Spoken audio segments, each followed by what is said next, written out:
Баршаңызға қайырлы күн достар. Бүгін сіздермен бауырдан жасалған өте керемет салаттың рецептісін көрсететін боламын. Кез келген тамақпен керемет үйлесіп желініп кетеді.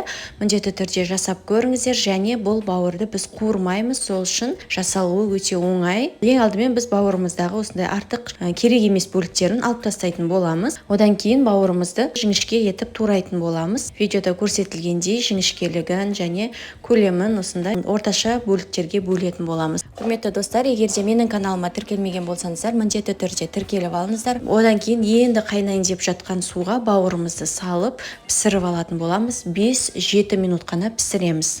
Қақпағын жабамыз, газдың астын орташа отқа қоямыз да 5-7 минутта пісіріп аламыз. Көбіктері шығады, сол көбіктерінің барлығын алып тастайсыздар. Одан кейін ішіне тұз салуды ұмытып кетпеңіздер. Ішіне қосатын басқа да керекті заттарымызды дайындайтын боламыз.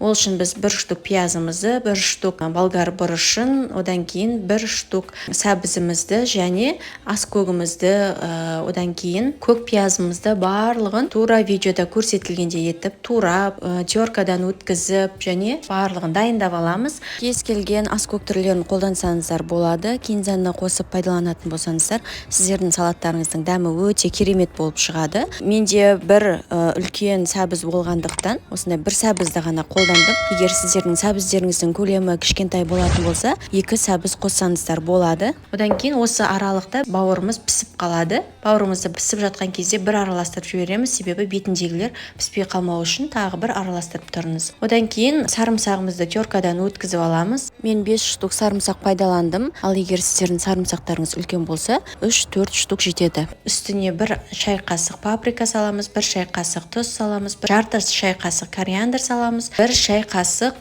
қант қосамыз да, егер ащы болғанын қаласаңыздар, 1 шай қасық қызыл бұрыш саламыз. Қыздар, сонымен қатар менің YouTube каналымда көптеген ащы салаттардың түрлері бар.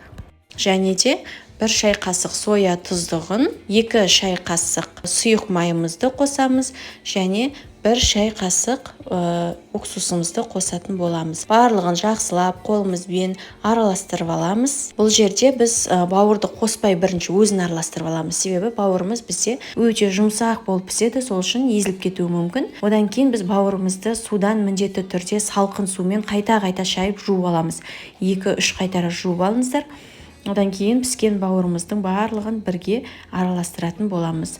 Бауырымызды суда көп пісірудің қажеті жоқ. Суға салғаннан кейін уақытты қойып қойыңыздар. Сол уақыт бойынша 5-7 минут өткеннен кейін сразу судан шығарып алыңыздар. Егер суда көп ұстайтын болсаңыздар, бауырларыңыз сіздердің қатты болып пісетін болады. Жасап көріңіздер, сіздерге ұнайтынына сенімдімін, және менің каналыма тіркелуді ұмытып кетпеңіздер. Осындай көптеген оңай жасалатын рецептерді менің каналымнан таба аласыздар. Ас болсын.